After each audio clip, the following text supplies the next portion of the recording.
नमस्कार दोस्तों, मैं हूं विरंजय और आप सुन रहे हैं दी धरती पुत्र। हमने पीछे कहानी में सुना कि काशी नरेश ब्रह्मदत्त के पुत्र कुमार जो थे वो नरभक्षी हो गए और उनको जनता के आदेश पर, जनादेश पर देश निकाला कर दिया गया और उन्होंने स्वेच्छा से अपने जीवन रक्षा के लिए एक खड्ग, मांस पकाने का बर्तन और एक रसोइया मांग करके जंगल के तरफ प्रस्थान किया। आज की कथा कुछ इस प्रकार है। कुमार राज्य के बाहर जंगल में पहुंचा और एक बट वृक्ष के नीचे उसने डेरा जमाया। वह प्रतिदिन मनुष्य की टोह में तलवार लिए निकलता और जैसे ही किसी खाद्य का आशा यहां दुबला पतला हरियल नहीं, मोटा मांसल और स्वस्थ मनुष्य को देखता जब वह तो प्रचंड स्वर में दहाड़ता हुआ दौड़ पड़ता, खबरदार, रुक जा, मैं ही हूं नरभक्षी चोर। किसी को मूर्छित और किसी को धराशायी कर देता अपनी सिर्फ इस आवाज से। मनुष्यों के लिए उसकी दहाड़ ही काफी थी। वह दैत्याकार हो भी गया था मांस खाते खाते।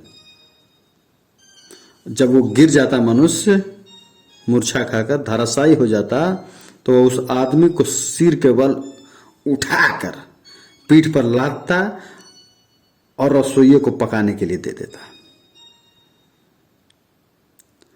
हुआ यह कि जंगल के रास्ते मनुष्यों का आना जाना बंद हो गया। कौन जाए उस तरफ जिस तरफ आदमखोर चोर हो। एक दिन की बात है कि सुबह बीती, दोपहर बीती, शाम भी बीत गई। चोर तलवार लिए पेड़ पर बैठा इंतजार करता रहा। कोई नहीं आया।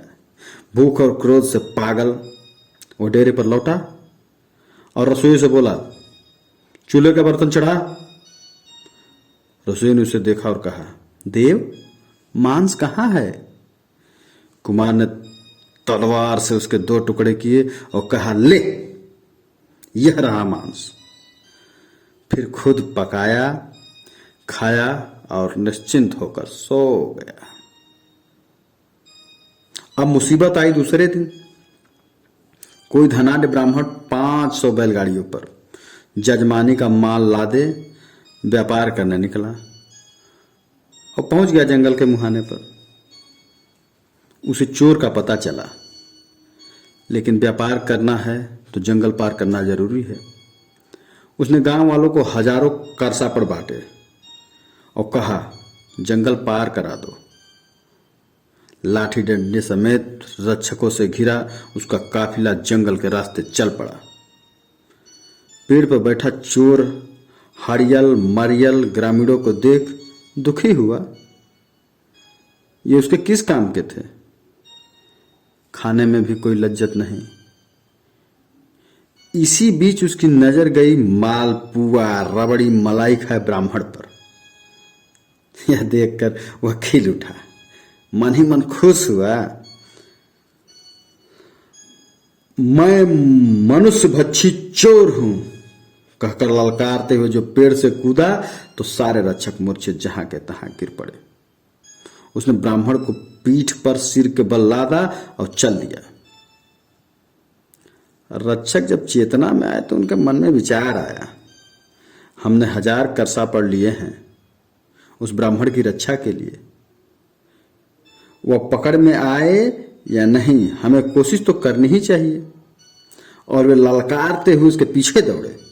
चोर जिस समय कटीली बाड़ को फादने की कोशिश कर रहा था, उसी समय एक बहादुर ग्रामीण रक्षक ने उसकी एड़ी पर वार किया। ठीक निशाना साधकर उसकी एड़ी पे वार किया था। चोर लंगड़ाता हुआ कुछ दूर तक चला, लेकिन चोट ज्यादा थी और खून बहुत बह रहा था। उसने ब्राह्मण को फेंक कर अपने को हल्का किया और घने जंगल में अदृश्य हो गया। रक्षकों को ब्राह्मण से मतलब था। जब ब्राह्मण मुक्त हो गया तो उन्होंने चोर का पीछा करना छोड़ दिया। लेकिन एक बात ग्रामीणों की समझ में आ गई कि मनुष्य भक्षी राजा चाहे जितना भयानक और जितना बलशाली हो, दुर्बोध्य नहीं है, उसका वध संभव है। तो हे पंचो, यह कथा जो मैं अभी कह गया, यह कथा डॉक्टर गया सिंह पूर्व प्राचार्य ने सुनाई थी दीनबंधु तिवारी को। अब इसके आगे की कथा उन्होंने सुनाई नहीं, यहीं पर अपना समाधान सुना दिया और बताया कि ये जो ब्रह्मदत्त पुत्र नरभक्षी चोर था, वो कलयुग में आकर 7 समुंदर पार अमेरिका का राष्ट्रपति हुआ और ब्राह्मण व्यापारी के रक्षक 80 के गदरहे हुए। तो ये रही काशी के 80 की दंत कथा।